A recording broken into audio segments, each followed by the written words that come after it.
Just pour the tea. We don't pay you to listen." The words, sharp and cold as the ice cubes clinking in the water glasses, are spoken by Mr. Thompson. He doesn't look at her, of course. He directs the comment to the room at large, a casual display of authority, like a man shooing a fly from his filet mignon.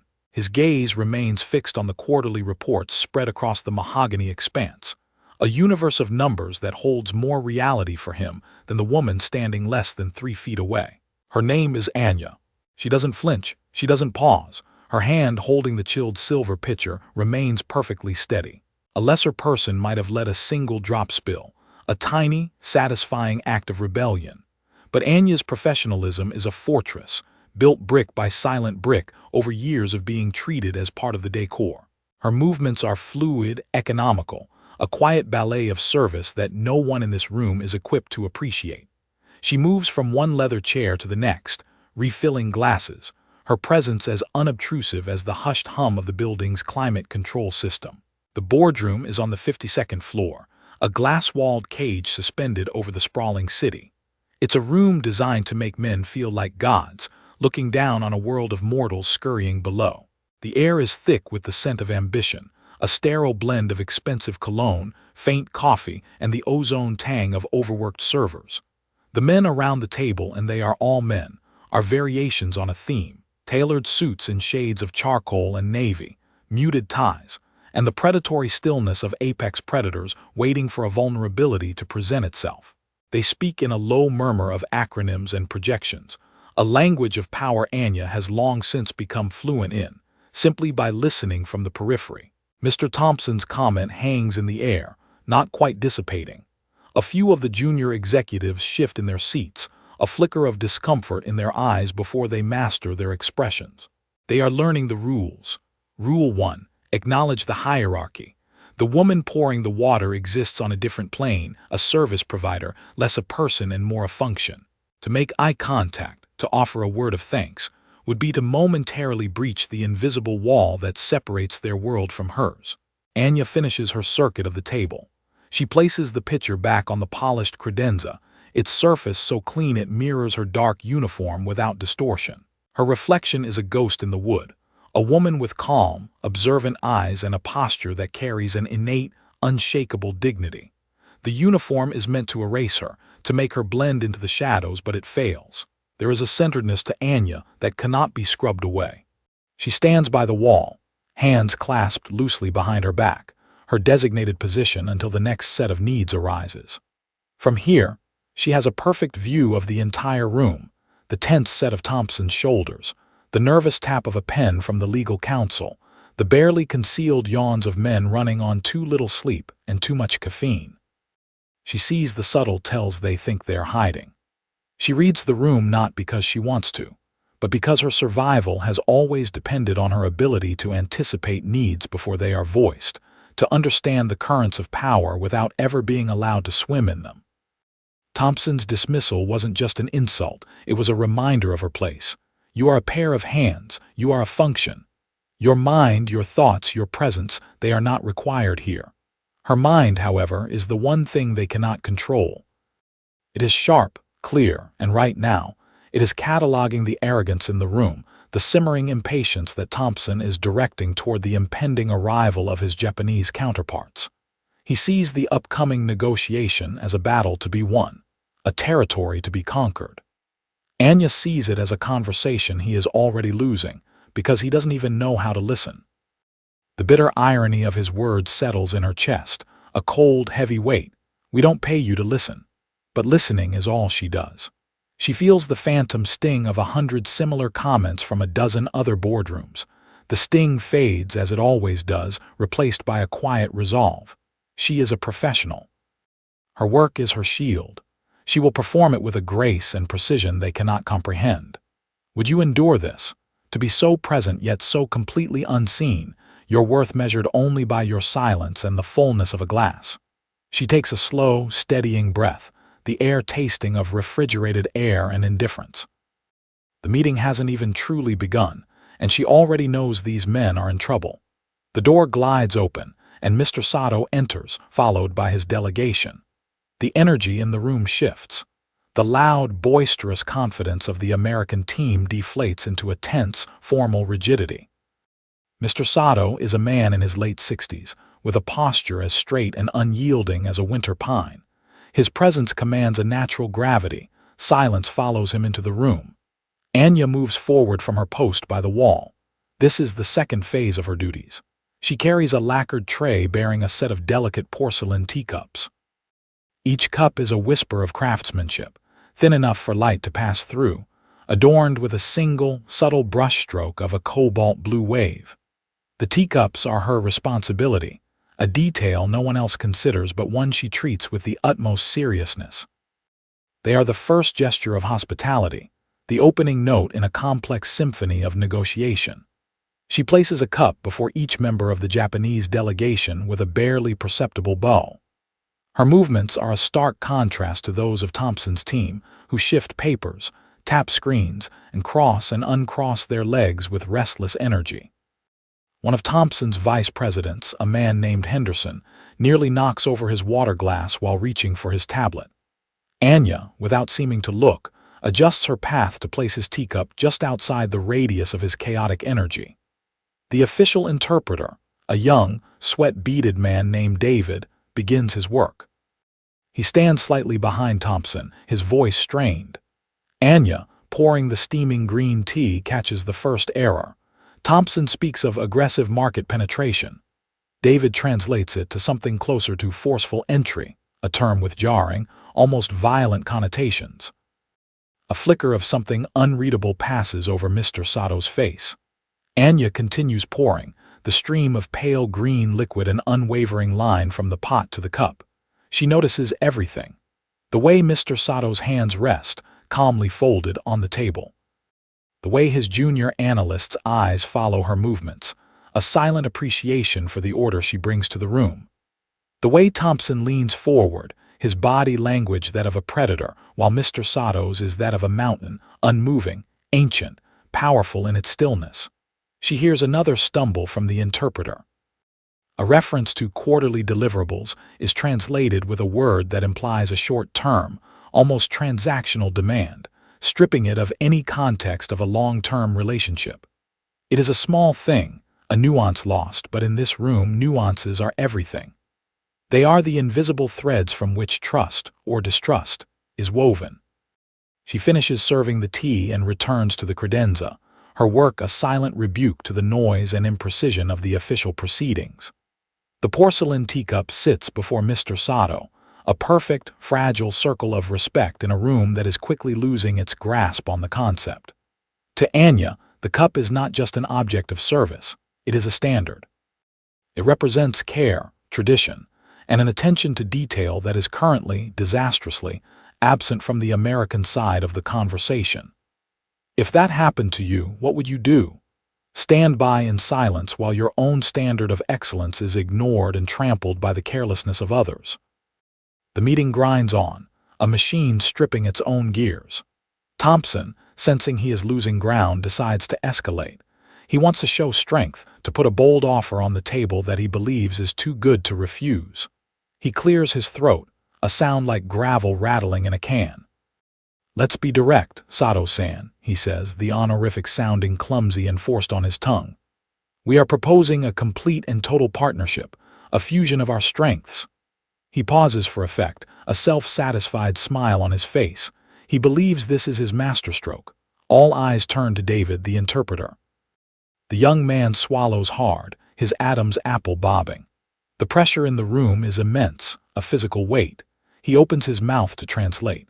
Anya is arranging fresh napkins on the service tray when she hears the word. It is a single catastrophic error, a point of no return. To convey partnership, a word implying mutual growth and respect, the correct term would have been teike. It speaks of alliance of two entities working side by side. But David, in his panic, reaches for a word he likely learned in a more aggressive business context. He says, "Beishu." Beishu. The word means takeover, acquisition. It implies a dominant force absorbing a weaker one. It is the language of conquest, not collaboration. To the American ears, it is just a foreign sound. To the Japanese delegation, it is a grenade rolled onto the polished mahogany table. The effect is instantaneous and absolute. The world stops. The low hum of the air conditioning seems to roar into the vacuum of silence. Mr. Sato, who had been observing the proceedings with a mask of polite neutrality, freezes. His eyes, moments before calm and discerning, become chips of obsidian. The subtle warmth drains from the room, replaced by an arctic chill. His entire team mirrors his reaction. Postures stiffen. Faces become impassive, impenetrable masks. Thompson is oblivious. He sees the silence as a sign of deep consideration. He smiles wider. A true joining of equals, he adds, twisting the knife he doesn't know he just plunged. David translates this, his voice trembling, now realizing his monumental error but trapped, unable to walk it back without causing an even greater loss of face. He has not only mistranslated, he has fundamentally misrepresented the entire spirit of the negotiation. He has, in a single word, confirmed every fear the Japanese team likely had about their American counterparts, that they were arrogant, disrespectful, and saw this not as a partnership, but as a consumption. Anya feels the shift in the room like a drop in atmospheric pressure. She knows, with a certainty that makes her own breath catch in her throat, that the deal is dead. It was murdered by a single word.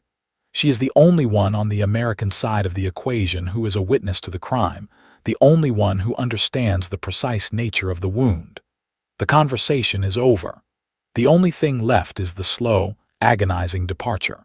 In the crushing, glacial silence that follows the fatal mistranslation, the room is a tableau of misunderstanding. Thompson's team wears expressions of confused optimism, while the Japanese delegation has retreated behind a wall of impenetrable decorum. They are physically present, but their spirits have already left the building. It is in this moment of paralysis that Anya moves. Her tasks continue. The world may have fractured, but coffee needs refreshing, water glasses need refilling. She glides from the credenza, her tray held perfectly level. Her movements are no longer just efficient, they are a form of quiet commentary. Where the spoken words have created chaos, her actions create order. As she approaches the main table, she sees it. A single bead of condensation has rolled down the side of Henderson's water glass. It is slowly making its way toward a stack of sensitive financial documents printed on high-gloss paper. The drop hangs precariously, moments from smudging the ink, from creating a tiny, permanent flaw on a document worth millions. Henderson is too busy trying to interpret Mr. Sato's stony silence to notice. Thompson is too busy admiring his own reflection in the polished table. Anya does not break her stride. She doesn't call attention to the impending disaster. In one fluid, seamless motion, as she reaches to refill another glass, her other hand slides a thick, absorbent coaster into place, intercepting the drop of water a mere millimeter before it touches the page. The action is so swift, so perfectly integrated into her larger task, that it is virtually invisible. But not to everyone. The young analyst on Mr. Sato's team, the same one who had watched her serve the tea, sees it.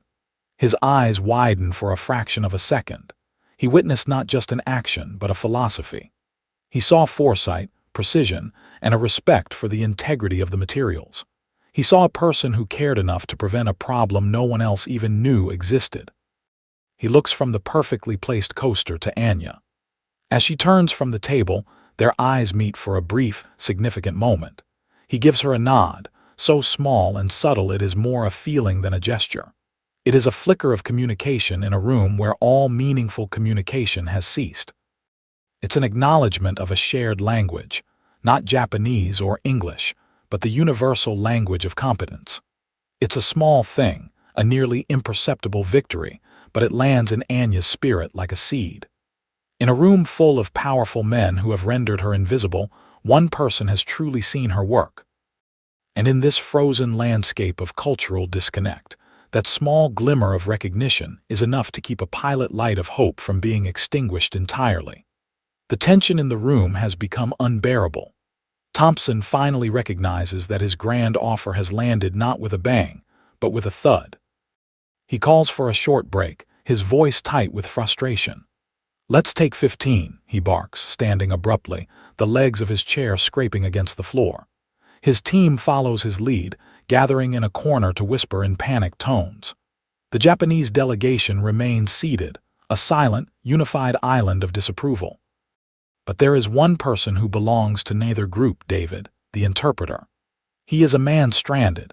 He slowly backs away from the table and stands near the window, his shoulders slumped, his face pale with the cold sweat of catastrophic failure. He stares out at the city below, but Anya knows he isn't seeing it. He is seeing the wreckage of his career. He is the most vulnerable person in the room, the epicenter of the disaster, and he is utterly alone. The Americans see him as the source of the problem. The Japanese see him as an avatar of disrespect. Anya watches him for a moment from the service area. She could ignore him. It's not her job to manage the emotional fallout of a botched negotiation. Her role is to be invisible, to clear away the debris of their work, not the wreckage of their psyches. But that is not who she is. She brews a fresh pot of tea. Not the standard green tea for the meeting, but a special, calming blend of genmatcha she keeps for occasions that require a gentler touch. The nutty, roasted aroma fills her small corner of the room. She pours a single cup into one of the fine porcelain vessels. She approaches David, not with the hurried pace of a server but with the deliberate calm of a healer. She stops beside him, holding out the tray. She doesn't speak. She simply offers. He turns from the window, his eyes filled with a kind of dazed horror. He looks at the teacup, then at her. He expects to see pity or contempt. Instead, he sees only a quiet, steady compassion in her gaze. It is a look that says, "I see you.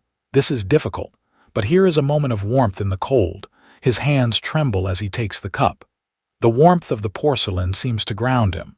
"Thank you," he whispers, his voice barely audible. "It helps," is all Anya says, her voice low and even. It's an interaction that lasts no more than 10 seconds. But in that brief exchange, she has built a bridge. She has offered grace where there was only judgment. If you were there, would you step closer or stay silent?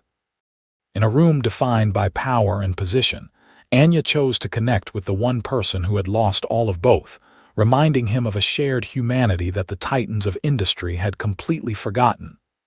As Anya returns to the credenza, her mind is working. She replays the disastrous meeting, not the emotional beats, but the structural flaws. She understands, with the clarity of an architect looking at a crumbling building, that the Americans are trapped in a room of their own design. The trap isn't the contract.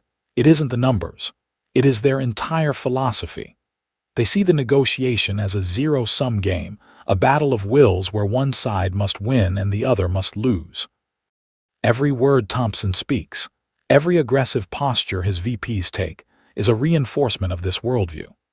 They are trying to cage Mr. Sato in a logical framework of profit margins and market share, believing that if the numbers are compelling enough, he will have no choice but to yield.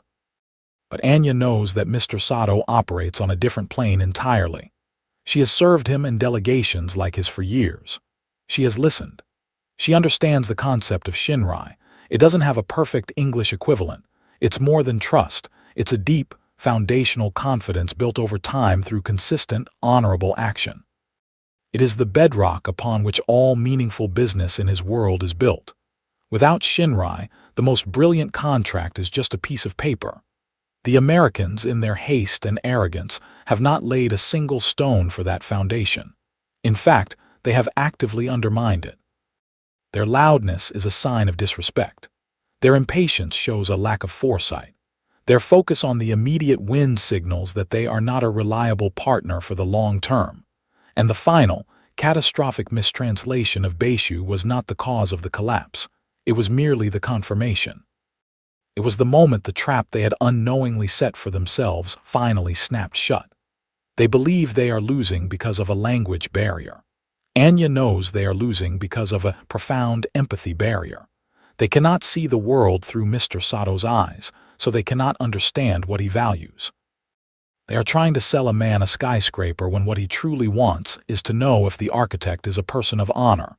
She looks at Thompson, now pacing furiously in the corner with his team. He is gesturing wildly, his face red with anger. He is looking for a new weapon, a new tactic, a new way to force a victory. He still doesn't understand that he is fighting a war that can only be won by laying down his arms and offering a genuine sign of respect. They are trapped, and the only person in the room who holds the key is the one they have been trained to ignore. Thompson's panicked huddle breaks. He strides back to the center of the room, his face a mask of false confidence. He has a new plan, a new angle of attack.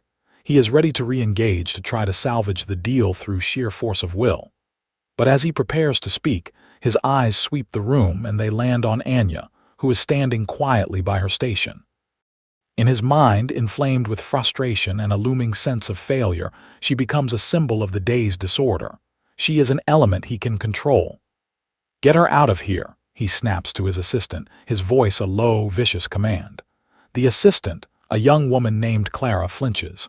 "Mr. Thompson." "You heard me, her. Out, now." He doesn't even grant Anya the dignity of a pronoun. Her constant hovering is unprofessional, it's distracting. The accusation is absurd. Anya's presence has been nothing but a model of quiet professionalism. But in moments of high-stress failure, logic is the first casualty. Thompson needs a target for his rage, a dial he can turn, and she is the only one in the room he feels he has absolute power over. Clara scurries over to Anya, her face flush with embarrassment. "I'm so sorry," she whispers, her eyes pleading for understanding. Please, could you wait in the service hallway?" Anya doesn't argue. She doesn't defend herself. To do so would be to cause a greater scene, to draw more attention, to give Thompson the satisfaction of a reaction. With quiet, unassailable dignity, she gives a slight nod. She picks up her tray of used cups and walks toward the exit. As she passes the main table, she can feel the eyes of the Japanese delegation on her. They see the dismissal. They understand its meaning perfectly. It is another brick in the wall of disrespect the Americans are building. The heavy oak door clicks shut behind her, the sound echoing in the sterile, fluorescent-lit service corridor. The muffled sounds of the boardroom are now just a low, angry murmur. She is physically cut off, exiled. The one person who holds the knowledge to bridge the chasm between the two parties now stands on the outside, a ghost in the hallway. This is the nadir, the moment when all seems lost. The system has not just ignored her competence, it has actively ejected her for it. Through the thick wood of the door, she hears Thompson's voice rise in volume, the desperate, grating sound of a man trying to shout a square peg into a round hole. He is alone in there with his own ignorance, and he has just thrown away the key. Anya stands in the quiet hum of the service hallway, the scent of industrial cleaner sharp in the air. She methodically unloads the used teacups from her tray, her hands steady, her breathing even. It is a moment of forced calm in the heart of a storm. She could walk away. Her shift is nearly over. She could leave them to the wreckage they've created. It is, by every measure, not her problem. But the quiet integrity that defines her will not allow it. The thought of Mr. Sato leaving with this profound, insulting misunderstanding hanging in the air feels like a deep personal failure, even though she was not the cause. It offends her sense of order, of decency, of doing things the right way. The door to the boardroom cracks open. A sliver of light cuts through the hallway's gloom. The young Japanese analyst, the one who nodded at her, slips out. His face is etched with urgency and a deep respect for protocol that he is about to break. He approaches her, bowing low. He speaks in hushed, rapid Japanese. "Anata no ochikara ga hitsuyo desu, dare mo care no gakai o toku kodo ga dekamasen." We need your help. No one can correct his misunderstanding. He explains that the meeting has completely disintegrated. Mr. Sato has stood up, preparing to leave. The official interpreters are flailing, unable to regain any footing of trust. Thompson is still talking about numbers, oblivious to the fact that the currency of the room is now honor and he is bankrupt. Anya looks at the young man's desperate face. This is the threshold. This is the moment of choice. To step back into that room is to defy a direct order from the CEO. It is to risk her job, to invite public humiliation. But to stay in the hallway is to allow a lie to stand, to let ignorance triumph over understanding. Her decision comes not as a thunderclap, but as a quiet settling. a sense of purpose solidifying within her. She turns not to the boardroom door but to her service station. Her plan emerges, simple and elegant. She will not storm in as a dissenter. She will not break character. She will enter the room under the guise of her official duties. She will use the very role they have used to dismiss her as a passport back into the heart of the crisis. She takes out the finest porcelain teapot, the one reserved for the most distinguished guests. She fills it with gyokuro, the highest grade of Japanese green tea, its leaves a vibrant, dark green. She arranges the pristine porcelain cups on a clean, lacquered tray. Each placement is deliberate, a preparation for a ceremony. This tray is not just a collection of objects. It is her shield, her reason, her offering. It is a tray full of courage. With the tray held before her, she walks toward the boardroom door, a quiet warrior returning to the field of battle, armed not with a weapon, but with a profound and underestimated act of service. When Anya pushes the heavy door open and steps back into the boardroom, the scene is exactly as the analyst described. The Japanese delegation is standing, their briefcases in hand. Mr. Sato is offering a stiff, formal bow to Thompson, a clear gesture of departure. Thompson, flustered and red-faced, is still talking, trying to force a handshake, completely misreading the finality of the moment. "Wait, we can still," he begins, his voice strained. He stops when he sees Anya. A flash of fury crosses his face. "I thought I told you," but he doesn't get to finish the sentence. Mr. Sato, seeing Anya and the ceremonial tea tray, pauses. His expression of rigid formality softens into one of curiosity. He turns his attention from Thompson and addresses her directly, his voice calm and clear, speaking in his native tongue. "Sono ocha wa gyokuro desu ka?" Is that tea gyokuro? All motion in the room ceases. The question is a test, a polite inquiry layered with deeper meaning. It is an invitation. Thompson and his team look back and forth between them, utterly lost. Anya, moving with a grace that seems to slow time itself, approaches the table.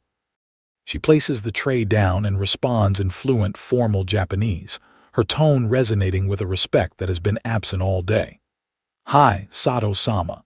Seikikyu no mano de gazemasu, o kuchine ashinai to amoi mashite."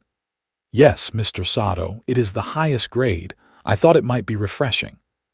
A quiet gasp comes from the Japanese side of the table. It's not just that she speaks the language, it's the way she speaks it, with the precise honorifics and humble phrasing of a culturally fluent native. She then turns her gaze to the entire table, her voice remaining calm but gaining a new authority. "Sumimasen. Kono gakai osaize suru koto o yurashi kudasai. Please allow me to correct this misunderstanding." She looks at Thompson, then at Mr. Sato. "Mr. Thompson intended to offer a teikei," she says, speaking in English first, her voice clear and steady. "A partnership built on mutual trust." She then turns to Mr. Sato. "The word that was used was beishu," she continues, switching back to Japanese. "An acquisition, an unfortunate and deeply regrettable error." She doesn't blame the interpreter. She simply states the facts. Then she does something extraordinary. She picks up the teapot. "In Japan," she says softly, her words now for everyone, "tea is not just a drink. The act of pouring it for a guest is a sign of respect. It must be done with care, with a whole heart." She begins to pour the vibrant green tea into a cup for Mr. Sato. The relationship flows from the host to the guest. It cannot be forced or demanded. It can only be offered. She places the cup before him. Mr. Thompson's company wishes to offer a partnership. They were clumsy in their language, but their hope was to fill your cup, not to take it from you. The entire room is silent, spellbound. She has not only corrected the linguistic error, she has healed the cultural wound. She has used their own traditions to explain the Americans' intentions in a way they can finally understand. The power in the room has completely inverted. It no longer radiates from the head of the table, it radiates from the woman in the server's uniform.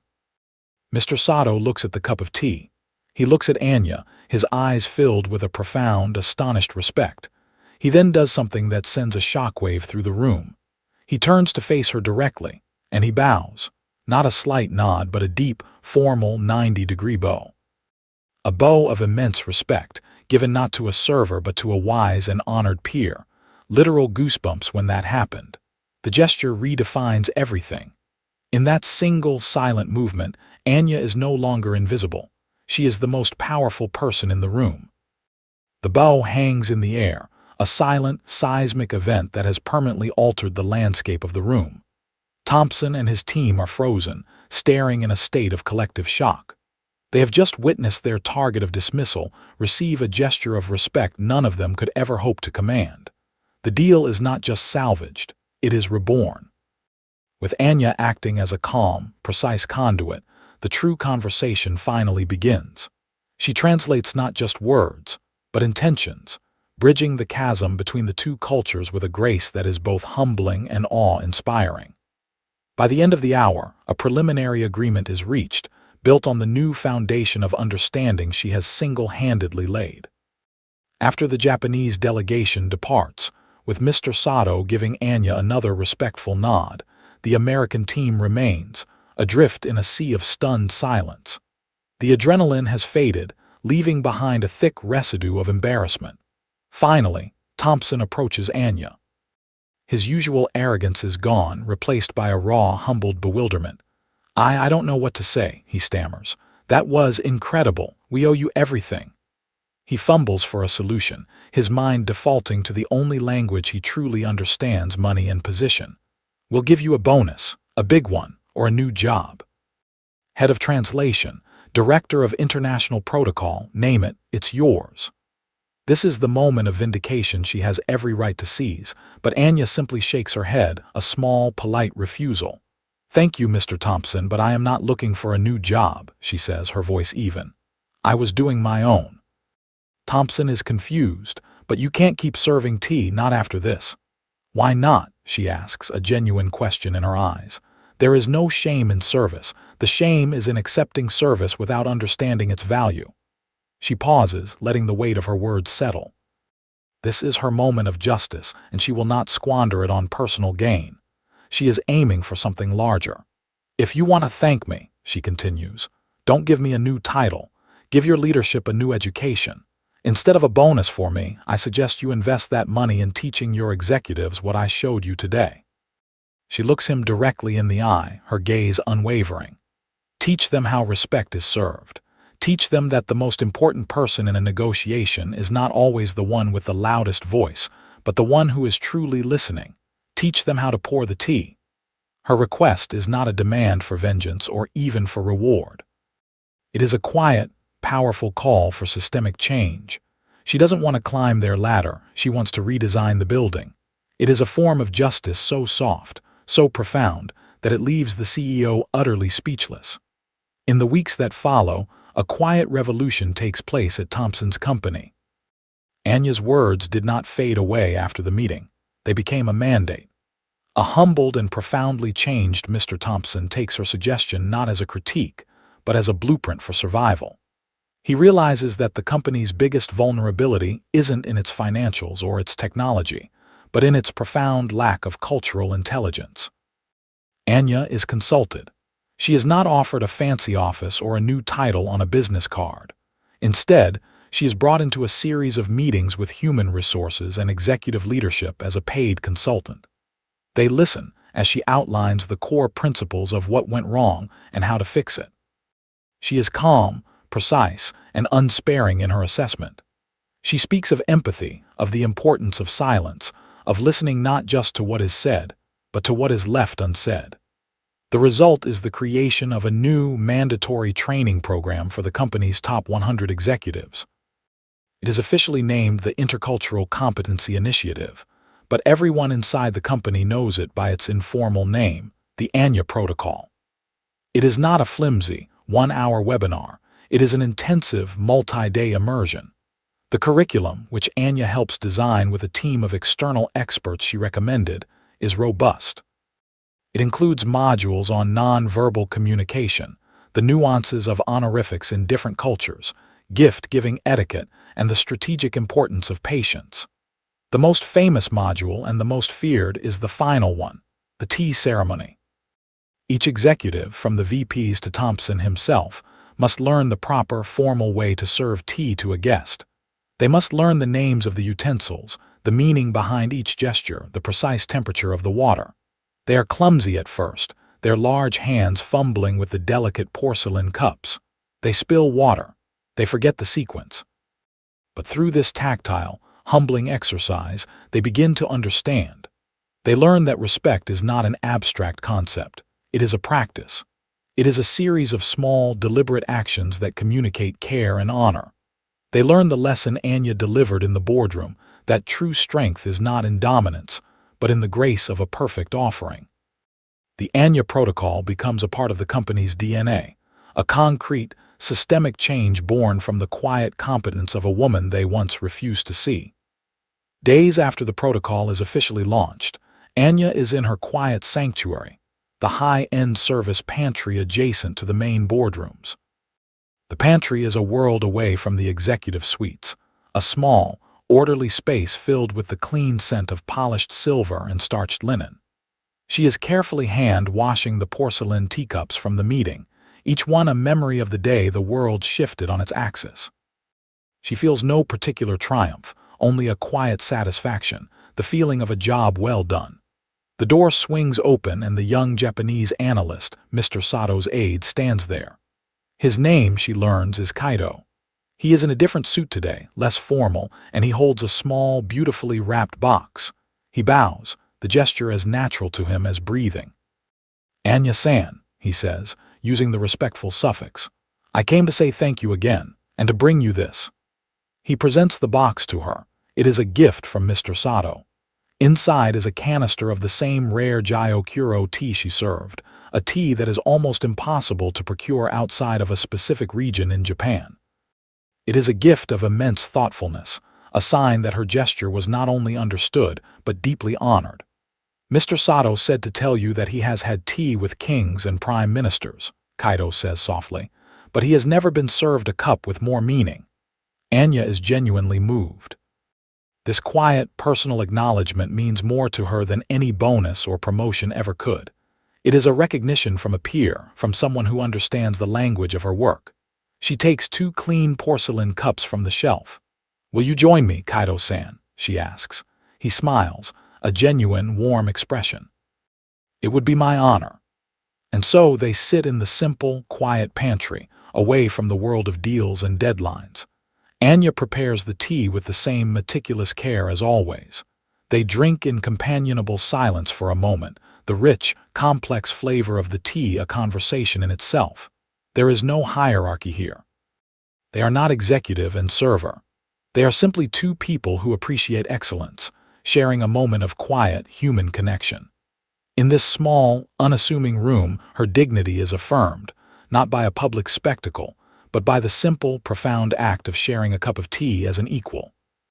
Later that week, Thompson finds her in the same staff lounge. He doesn't send his assistant or summon her to his office. He comes to her space, a deliberate and significant reversal of their usual dynamic. He stands awkwardly in the doorway for a moment, a man clearly out of his element, before she gestures to a simple chair opposite her. He sits, the chair seeming too small for his large frame. He doesn't hold a folder or a phone. His hands are empty, resting on his knees. "Anya," he begins, and the use of her first name, spoken with respect instead of dismissal, is startling. "I've been thinking about what to say to you." Sorry doesn't seem like the right word, it's too small. Anya waits, her expression calm, inviting. She doesn't need to make this easy for him. "What I did," he continues, looking at his hands, "when I had you removed from the room, it wasn't just rude. It was a kind of blindness. It was arrogance." He finally lifts his head and meets her gaze.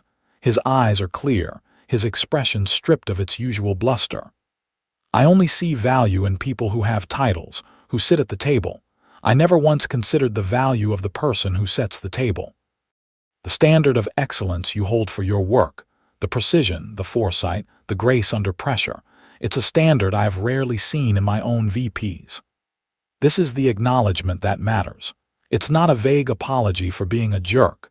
It is a specific recognition of her professional competence. He saw her work, and he is admitting its superiority. "We are implementing the new training protocol," he says. "Your protocol, I took the tea ceremony module yesterday. I failed, by the way. miserably. A small, self-deprecating smile touches his lips. But I'm learning. You taught me something that no business school ever could. I was arrogant. And I was wrong. I didn't see you. He pauses. Thank you. Anya gives a slight, accepting nod. You see me now, Mr. Thompson, she says. That is enough. He stands, thanks her again, and leaves. The conversation is over. There is no grand reconciliation, no dramatic forgiveness. There is only a quiet, direct acknowledgement of a truth that has been brought into the light. The power dynamic between them has been permanently, irrevocably rebalanced. Months pass. The Anya Protocol is now a cornerstone of the company's culture, a legendary part of its story. Anya, by her own choice, has remained in her role, though her responsibilities have expanded. She now oversees the training and standards for the entire executive hospitality team. Today, she is leading a session for a new group of servers. They are young, eager, and a little intimidated. They are gathered in a training room, and on a table before her is a single porcelain teacup, a direct sibling to the one that sat before Mr. Sato. She picks it up, holding it in the palm of her hand. This is the most important piece of equipment you will handle, she begins, her voice resonating with a quiet authority. The trainees lean forward, listening intently. Most people will see this as just a cup, a vessel for a drink, a tool of our job. She turns it slowly, letting the light catch its delicate, translucent edges. And for a long time, that is all it was. It was a symbol of service, a symbol of a role that is designed to be invisible. She pauses, letting them absorb the weight of that reality. But objects can change their meaning, she continues. One day, in a room full of people who had stopped listening to each other, this cup became an instrument of translation. When it was offered with respect in a moment of crisis, it taught a lesson in humility and cultural understanding that $1 million consultant could not. She looks at the faces of the young trainees and she sees herself in them. She sees their potential, their quiet dignity. When you carry this cup, she says, her voice firm but kind, you are not just serving a drink, you are serving respect. You are the first and most important ambassador in any room you enter. This was once a symbol of my role. It is now a symbol of our impact. Did the object's meaning change for you too? In her hands, the porcelain teacup has been fully transformed. It is no longer a tool of servitude. It is a tool of pedagogy, a tangible piece of a legacy, a quiet reminder that the most profound power can be found in the most overlooked places. The final scene is the same boardroom, 1 year later. The memory of the near disaster with Mr. Sato's delegation has faded into legend, a cautionary tale told to new executives. Anya is not in the room. She is, at this moment, likely in the training center or perhaps enjoying a well-deserved day off. She doesn't need to be here. Her presence is now part of the architecture. A new negotiation is underway, a high-stakes meeting with a delegation from South Korea. The tension is high, the cultural nuances just as delicate. Mr. Henderson, the same vice president who once nearly spilled water on a critical document, is leading the American team today. Thompson is observing from the side, a quiet, watchful presence. At a critical juncture in the talks, just as the energy begins to feel strained, Henderson does something that would have been unthinkable a year ago. He holds up a hand, pausing the conversation. "Gentlemen," he says, his voice calm and steady, "I believe this would be a good moment for tea." He does not summon a server. He does not delegate the task. He stands, walks to the polished credenza, and begins the preparations himself. His movements are not as fluid as Anya's, but they are deliberate, careful, and deeply respectful. He warms the pot. He measures the leaves. He pours the water with a focused attention that commands a quiet respect from the Korean delegation. He serves the tea himself, placing a porcelain cup before each guest with a slight bow. He is following the protocol. He is demonstrating the lesson. Anya is not in the room, but her standard of excellence is. Her quiet competence has been absorbed, imitated, and woven into the very fabric of how this company now conducts itself. The room has been forever changed not by a new rule in a handbook, but by a new understanding in the hearts of its leaders. Justice, Anya knows, doesn't always arrive with a gavel or a thunderous speech. Sometimes justice arrives without applause. Sometimes It arrives on a quiet afternoon in the form of a carefully poured cup of tea.